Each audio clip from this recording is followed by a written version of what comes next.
What is up, guys? It's the Sound Alchemist here with Gersh1. and today we're back at it answering more questions in another episode of For the Greater. This is a video series where we answer the questions left by you, the viewer. If you have a question for us, comment down below. Put a question in front of your question because we get to those questions first. Now, I know the docile creature was with us in the last couple of episodes, so this time around he won't be. If you guys ask questions specifically for him, we'll bring him back. Just ask. But this question comes from Twist Jane. She asks, which faction would you like to see fighting each other? So that's interesting because normally we always see the Imperium going after each other, but one of the more interesting aspects of lore is when the Sisters of Battle were fighting against the Space Marines. This is basically an internal conflict that you don't really see anymore because everybody's fighting for the same side. But back then, when Goj Vandire basically took control of the Imperium, he was using, quote-unquote, the Brides of the Emperor, which were the Sisters of Battle, and he was fighting against the Imperium, and like the Space Marines, they were like not really winning as easily as you think they should.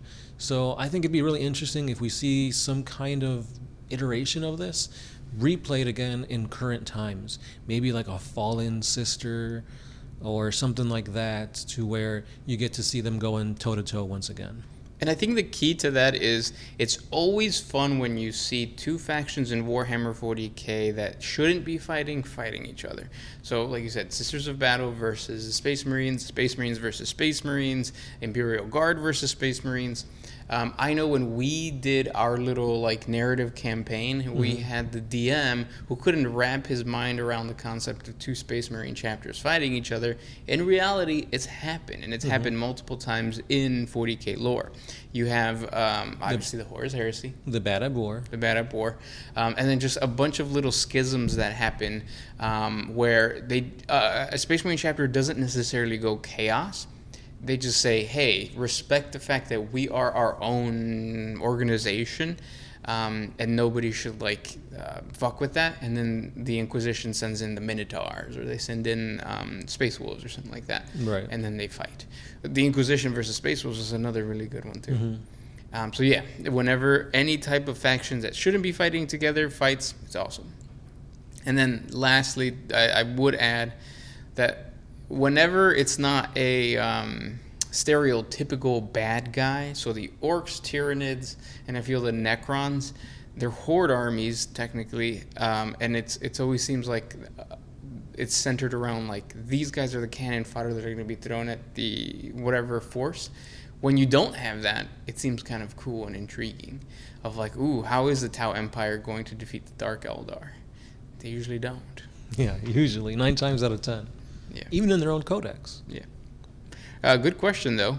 And then you also say, for me, Tau versus Eldar and the Necrons versus the Orcs. Are you guys... Oh, also, you guys are the best. Keep up with the good Q&As. Thank you. Yeah, we will. We will. Keep sending those questions our way. Also, I think Necrons versus Orcs, when's the last time you heard of a story with those two? I can't even think of one off the top of my head. Yeah. Next one. This one is by Captain Nemo. How do the male Necrons impress the female Necrons? Like birds. Yeah, they do the little dance. But there's no such thing as male Necrons and female Necrons. During the Pio transference, all Necron tier became essentially soulless husks. Even children. So if you had a child, his soul was consumed by the Catan. Right. And he just became another Necron warrior. Well, scarabs aren't. Canoptic things are not. No, canoptic things were created to tend to the tombs when they went on their great slumber. Yeah. Isn't that crazy?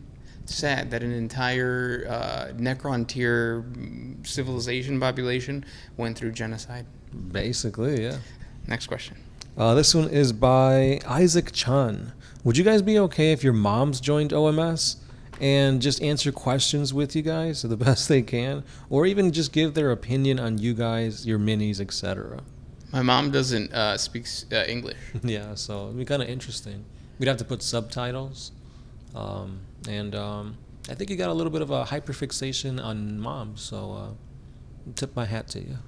I think everybody does, right? Yeah, nowadays. Stepsisters and moms.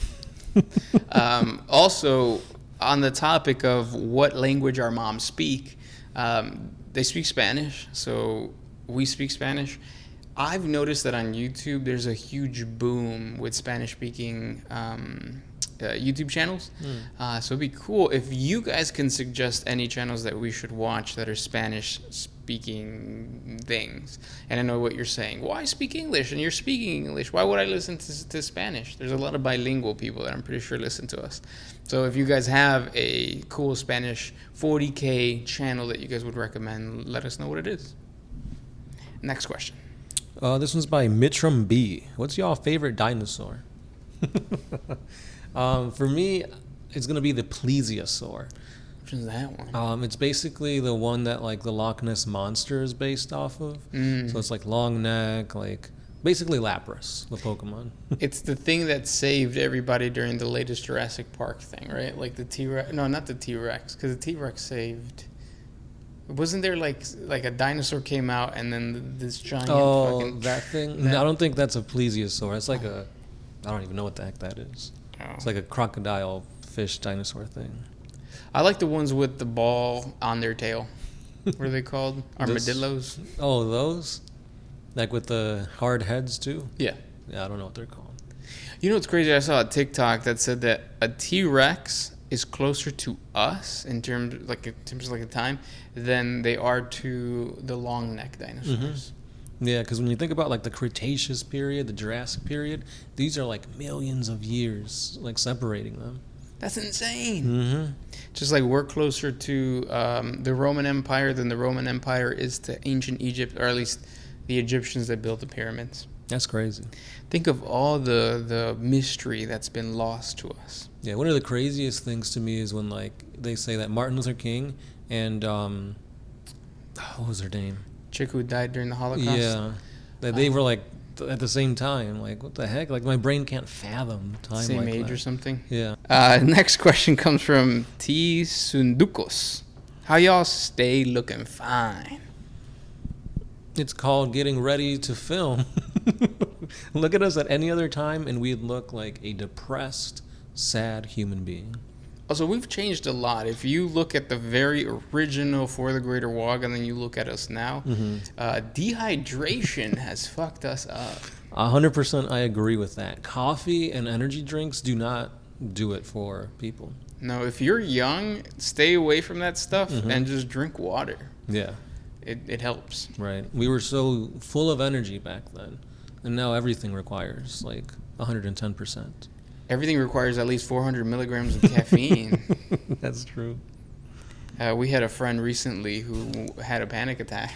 Yeah. Because he had, what was it, 600 milligrams of caffeine? Within an hour? Yeah. He learned his lesson. Right. He wasn't Hispanic, so he didn't have a Hispanic attack, just a regular panic attack. He had a Rican attack. He's Puerto Rican. So he is Hispanic. Next question. This one's by Midlife Apex. I always thought you guys were saying Zhechuan, and well, that made me hungry. Question, do you guys like Chinese food, and what's your favorite?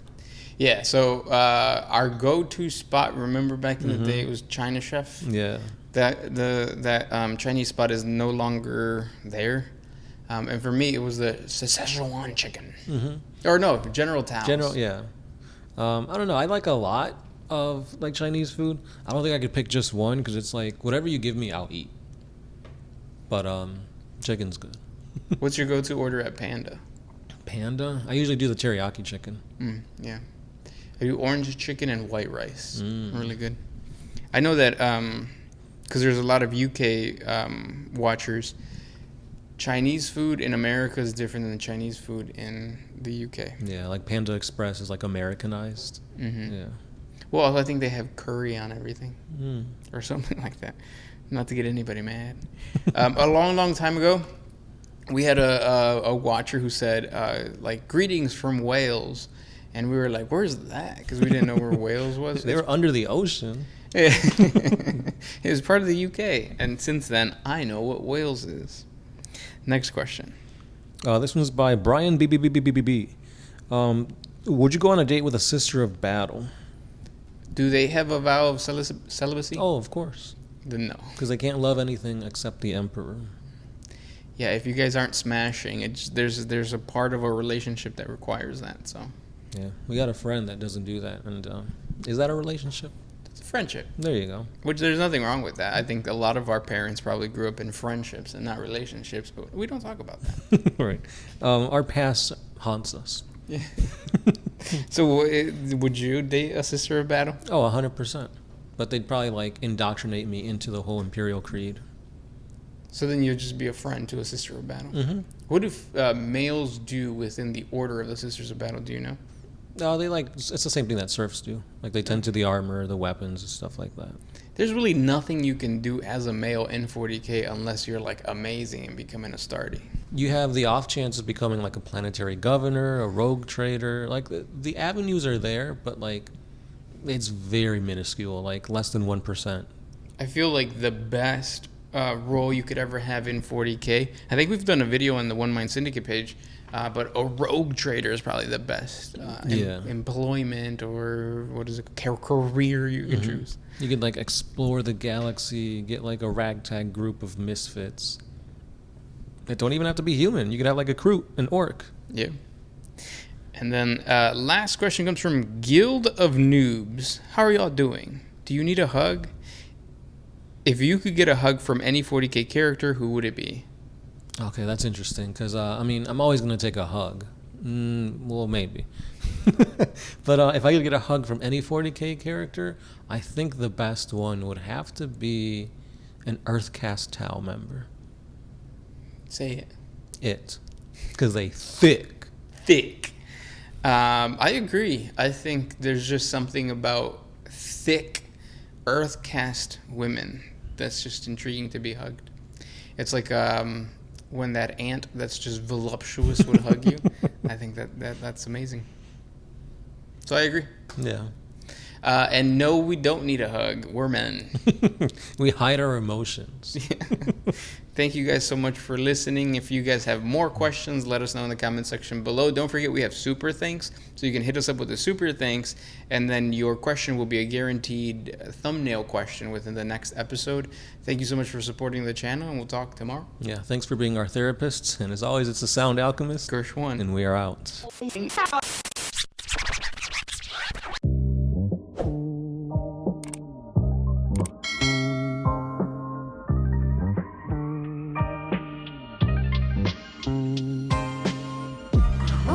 used to put my freedom first in any situation.